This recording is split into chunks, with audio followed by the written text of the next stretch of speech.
Galera, tudo bem com vocês? Gente, no vídeo de hoje eu vou mostrar a minha cola pra fazer slime. Eu vou fazer slime hoje, mas não nesse vídeo, em outro, que vai ser a parte 2, eu acho. Gente, aqui tá a cola que a minha avó comprou. Não fui eu, minha avó que comprou. Na verdade, não ia ser minha, ia ser do meu primo, só que meu primo disse que já tinha muita cola. Aí, né? E, gente, aqui tá a cola.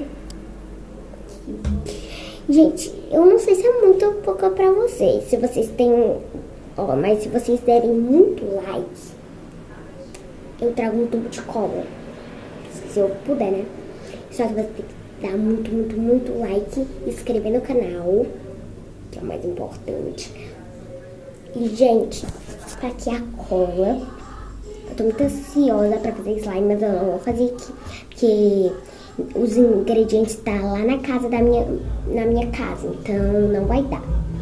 E, gente, agora eu vou dar o pausa. Quer dizer, pausa não, vou acabar com o vídeo e vou fazer a parte 2, tá? Tchau!